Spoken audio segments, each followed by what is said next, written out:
Hello, everyone. Caren Glasser here, and welcome to Caren Glasser Live. I'm here today with Susan Salzman. She is a business strategist and the national director at One Table. So, without further ado, welcome to the show. Hey, how you doing today, Susan? I'm great. Thank you so much for having me, Karen. I'm really happy to be here and I'm grateful that you invited me to be here. Oh, my pleasure. I'm excited about the conversation we're going to have, and I just want to jump right in. We're going to start with your journey and how you got to where you are today, because you've done a lot of things. And you like to call yourself a serial entrepreneur. First of all, what does that mean? Okay, well, what it means is I created my first project at the age of 7.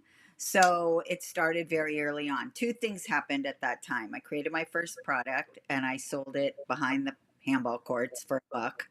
And I also baked my first cake from scratch without any help. So I love to cook. Cooking for others, feeding others is my love language. And I love to use that form of hospitality as a way to bring people in, invite them into my home, but also a way to show others how much I care about them. And when I do drop something off at their home, it's really more about the experience rather than the meal or the thing itself. I love that. That's my word for the year is experience, because if you don't have the experience, why would you even come back to do it again, right? Now you've been involved in the entertainment industry a little bit and the business end. So tell us a little bit about that. Okay, so I started my career right out of college. I was very, very, very fortunate to have the most incredible first boss at the age of 22 or 23, I think I was. I mention his name? His name was Bernie Brillstein, and he was incredibly iconic. And just what I know, we were an office of 7 at that time, and we know what's happened in terms of the growth of that organization and company since. But we were a team of 7. It was a beautiful space to learn, grow, be. And I was immediately kind of brought into trust, right? Like I wasn't like I came in as a receptionist, Right. first job. Two or 3 weeks after, Bernie looked at me, who had a great assistant at the time, Gigi, and said, "You're really smart. We're gonna bring you over to us. We're gonna find a different receptionist." So Oh it my. was I was just really brought into the fold, whether it Mhm. was sitting in a writer's room for one Mhm. of our TV shows or um, when Bernie became the head of Loremark, jumping on the private jet to go see a show in Vegas with him, Oh wow. and then when Brad Gray came in, he came in as like a youngin, and he kind of looked at me and said, "Again, you're smart. I want you to work with me." So I was able to really work with both, and I was part of that.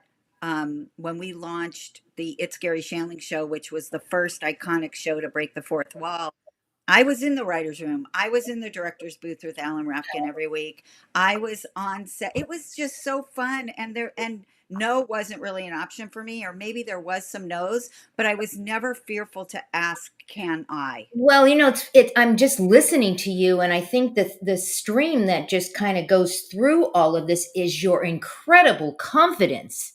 Well, You have to be confident for people to say you're smart. Literally say you're smart, because you're not afraid of showing that you're smart. And I know that in this world that we live in, sometimes as a woman, when you show you're smart, that's not always the right. yeah. It's interesting you say that. Maybe I shouldn't talk about this, but just the other day, my son looked at me and said, I'm very much like my father. I was very close with my father. Actually, yesterday was 17 years since he passed away. And he said to me, "Would your dad have said you were difficult?" And I would say, "Yeah, probably. But I think what comes along with being difficult is, um, is tenacity and perseverance and not saying no and being driven, and being driven in everything that I do, whether it's making a box of cookies or Right. what I'm doing in my daily life with my job or my family or whatever it is. So, yeah, I don't know. I So don't know if it's such a bad thing. I don't think it's a bad thing at all. Mhm. So let's talk about how you help women and how you help people. Yeah. Because you kind of segued from the entertainment industry to not. I mean, you didn't kind of leave it. You're still there, making sure that people get what they need, where they need it. So how do you work with people?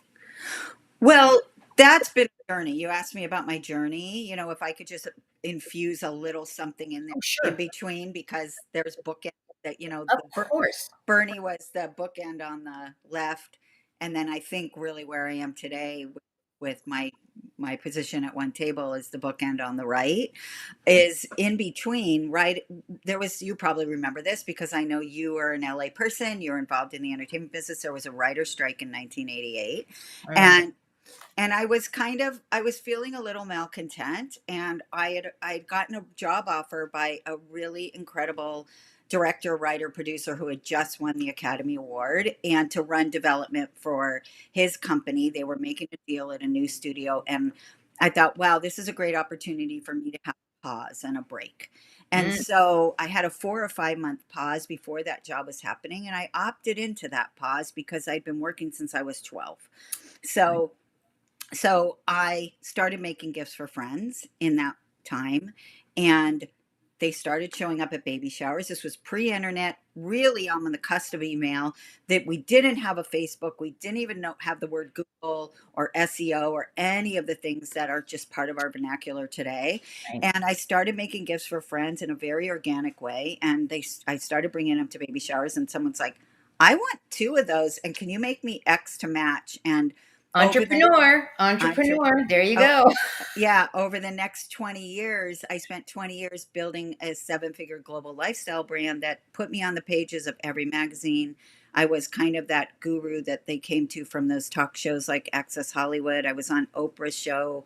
I wrote a book for the Clarkson Potter published a book that I wrote, Wow. and I did a couple movie sets. So it was, again, I think, being scrappy and being Yeah. maybe confident, or again, no is not really in my vernacular. It's Right. no just really means sometimes not now, Right. and Agreed. but keep persevering. So I did that 20 years. 2008, we know what happened in 2008. My dad had just passed away, as I just mentioned. It's been 17 years, and I had three young children, three young boys, and again, I pause. And so I went back to what I love, cooking, started a food blog before they were groovy, didn't know what I was doing, figuring out digital media marketing at that time, created community, which is Yep. my word for this Yep. year. And people started coming, and my recipes started becoming syndicated in national magazines and stuff like that. Didn't ask for it, didn't want to be a food blogger, just needed a portal for my recipes and Right. a Right. space to be creative. And people started coming to me, how did you build a business, how do you write a blog, how do you do, and I was like, oh, just do this. And they're like, no, let me hire you. So that was really 2009, where my whole journey into helping others in this way started. And so whether it was a brand or women or CEOs or artists or whatever, I've been doing that for the past many years. So What do you like about that? What is your most favorite thing that you show up to do this regularly? Why do you like it so much? well, at my core, I don't know if you know feng shui, but in feng shui, there is that helpful friend corner or whatever. Mhm. I think I sit in that helpful friend corner. Whether people come to me, I know I just introduced you to my friend Shirley. Like, Shirley always calls me, like, where should I get these socks? Or where should I, like that kind of thing. I'm like a concierge, right? And so I really like being able to get people from I can't to I can, Hmm. showing them what's possible, and showing them that opportunities are all around us. We just have to really be open in both our heart and our head, to be open to Right. allowing them to come in. And And so I, I yeah, and, I and I think it's perspective, Karen. I think it's really being able to offer somebody another perspective that they can't really see on their own. And that really comes through dialogue. It comes through right. conversation. It comes through Right. the what I call the volley. And you like to say, building a business in your 50s doesn't have to suck. In fact, that's why we called the show that, because when I heard that, I said, You're absolutely, literally, I said, you're absolutely right. It doesn't have to suck. In your 60s, it doesn't have to suck. It's all how you come to this. And in fact, you are a walking testament to that. And you mentioned it a little bit earlier. You are now the national director at One Table. And first of all, brief little explanation. I know what it is, but I'm going to let you explain what One Table is and what you're doing with One. Okay. I'm so happy you asked that. So, well, okay, so I'll tell you that first, and then I want to piggyback on something you just said when you were talking. But One Table is a now an international nonprofit, Jewish nonprofit organization that started 10 years ago by our founder, Eliza Klein, who, which at the end of the day, it's rooted in humanity. So it was started 10 years ago because Eliza and some of the people that she was affiliated with found that there was a disconnect in the Jewish demographic of 20 to 30-year-olds who were feeling a tad disconnected to maybe the rituals or the roots or the traditions that they had grown up with. Mhm. Many of them were not returning home after college, moving to another state. They were not near their family. And but these young people were not joining synagogues, but they wanted to find a way to bring what they love about being Jewish into their home in their own way, in a DIY way. So basically, um, basically, One Table is a at the end of the day, our goal and our aim is to build community, and we do that using the Shabbat dinner table as the vehicle to do that. Right. So what happened was they were doing some research during the pandemic, as well as JFNA, Jewish Federation North America, also did some really Mhm. incredible study about the epidemic of loneliness. And what they found was that our demographic, mine and yours, the 50-55 plus community was really struggling with loneliness. Many of them empty nesters, change of life, life pivot, death, divorce, whatever comes along with that. We're not affiliated with synagogue anymore. I can speak to that because when my last son was bar mitzvahed, we didn't really we lost not lost that community, but the community changed, and Right. so we weren't really affiliated with the synagogue, although I go for high holidays and I might go to the rabbis for Right. Shabbat once in a Right. while. Right. But we were really feeling disconnected and lonely, and so they thought, well, this is working so well in the 20 to 30-year-old demographic. To date, we've had about 130 Shabbat dinners on our social dining platform. We are a tech company. That's about 260 seats at the table over 600 cities across America and now Canada. Amazing. I mean, just amazing. Amazing. And so what they said was, well, it's working so well there. Let's tap into the 50-55 plus community. We need somebody to run this. Who's that going to be? And through a national search, they actually found me. And I'm so incredibly grateful. I love my role, and it merges so beautifully with what I've been doing because I'm continuing to help others find vehicles to build community and exercise their voice, find their voice, go from I can't to I can. Many of the people I talk to say, Right. well, God, I haven't hosted in a long time, or my apartment's small and I just moved and I don't know anybody. And it's like, You're a give them solution. You're ways. a solution maker. You will find the solution for all of those things. I can, anyone. If you're just tuning in right now, we're talking to Susan Salzman, and we're talking about community, and we're talking about One Table, and we're talking about bringing people together. And it is very clear, Susan, as you talk, the passion is literally like oozing from you. And I don't say that lightly. You clearly love what you do, and you clearly want to make a difference. But you also talk about women lacking confidence and things like that. So is that why at the bottom, you know, was that why you do this? It is, Karen, because I think when somebody asked me the other day, I was talking with somebody telling them how you've helped me over the past 3 years. I still have a couple clients that I meet at night or on the weekends through Zoom or sometimes in person. And Mhm. I was telling him the other day, and I really was trying to figure out how you've helped me because where I was to where I am today, the transformation is almost like unrecognizable to a lot of people that knew me before. And we were talking about it, and she said, what do you think it is? And I said, at the end of the day, it's confidence. It really is confidence because because look, we have, can I cuss? You can do whatever you want. We're shit on all day long, There you you're go. okay. It's true. As mothers, as partners, as whatever, we're Yeah. shit on all day long. The expectation for everything that we are capable of doing is so high because we've set that bar really, really high Yeah. that when we don't, we are completely just shit on. And Yeah. so I think that we lose our confidence, and many of us women gave up that thing of who we were or what we did or how we operated in the world to raise our family or be the CEO of our family. And we lost ourselves. So how do Right. we find ourselves? They need people like me. Doesn't have to be me, but many people need people like me to hold up the mirror. That's what I do first. And then I offer them the shovel. And I always say, do you want a big shovel or a little shovel? Because that will determine how much we're going to And dig. Susan, you're a walking testimonial of your what you are actually teaching and instructing and encouraging women. I mean, you are, as you say, living proof, Because right? you know what? One table gave me a job at 62.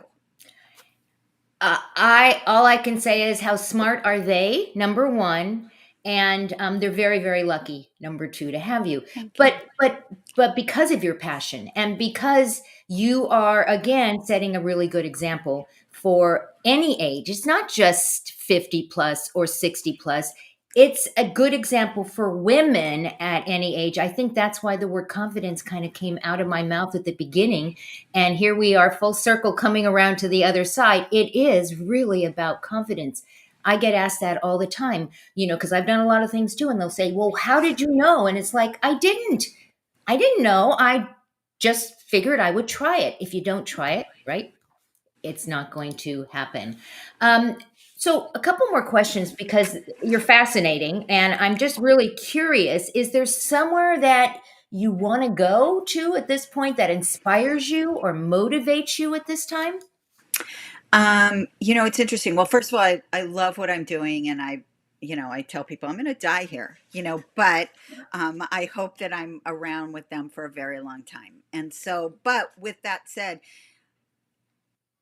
I'm gonna backtrack here a little bit. Okay. So in 2016, I was diagnosed with cancer for the first time. I've been diagnosed 3 times now. So, but I was diagnosed for the first time, and it really gave me a wake up call because I wasn't feeling super confident at that time, even though I was helping people. I didn't like the way I was helping people, or I was working with the people that I was working with, because I was more micromanaging them rather than empowering them to do the thing for their business, for their brand, for their voice.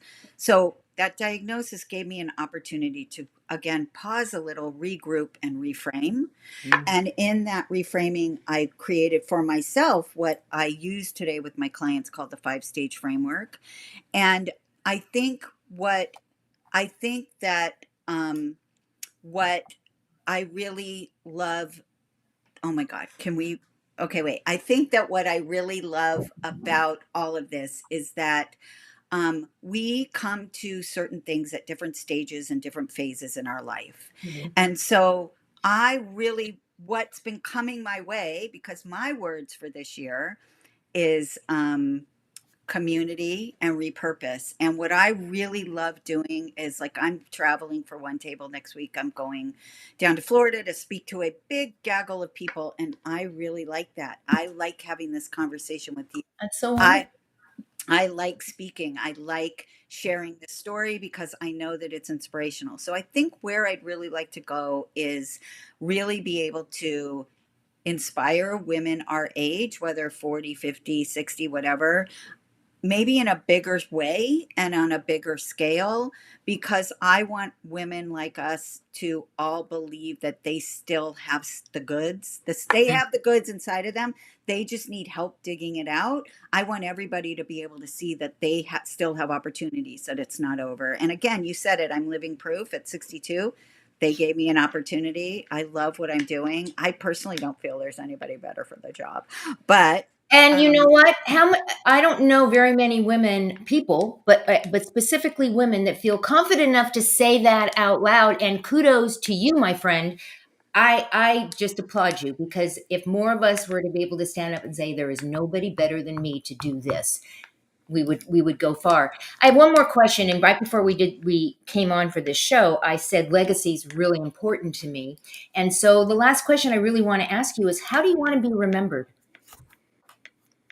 Okay, so it's so interesting you asked that because I have an exercise I do with some of my clients. It's it's called Write Your Obituary, and and it's basically this. I haven't personally dove into it myself, but now you're reminding me that I need to do that. I Mhm. think I really just want to be remembered as somebody who there is a Maya Angelou quote about, like, I'm gonna butcher it, but people will they won't remember what you said, or like How you how you felt, well, no, they will how you acted, but they will remember how you made them feel.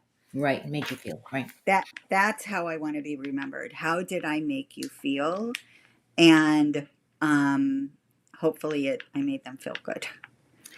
So I want to let people know how they can stay in touch with you and look at your programs and the different things that you're doing. First of all, they can go check your website out at susansalzman.com and to monetize your mission, which is awesome. And then finally, or not finally, in addition to that, they can tap into it. What does that mean, tap into it? So Tap Into It is a free resource. It's a downloadable PDF that anybody can opt into, and it really is tap into your hidden talents. You mentioned something before. People came to you and said, "How'd you do this?" and "How'd you do that?" And you said, "I just didn't. I just tried things, right?" Yeah. So it's kind of like tapping into your gut, tapping into those hidden talents, and it's five very simple questions that allows you to see yourself maybe in a way that I would see you when we got into a room together, but you're doing it independently and on So your own. take advantage, guys. Take advantage of this. SusanSalzman.com/tap dash into dash it.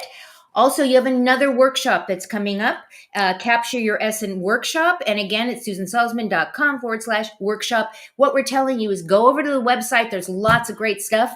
Check it out. Now, if you're a social media fiend, like a lot of us are, you can check out Susan on Instagram, and you'll notice there's the underscore and licked in the middle of that. And then finally, LinkedIn. You can check her out at Susan Salzman. Susan, we've talked about a lot of things. Is there something you want to share with the audience that we just didn't get to? Well, first of all, thank you. I'm grateful for you asking me these some of these hard questions and making me think early on a Saturday morning. Um, I just think again that no isn't an option. Like, the only way you fail is by giving up. So don't give up. There's always detours. There's always ways to veer on the other side of the road. Your destination is always the same, but it might take you different avenues to get there and different roads to get there. I So, love the visual. I love the visual of that. Susan, thank you for spending Saturday with me.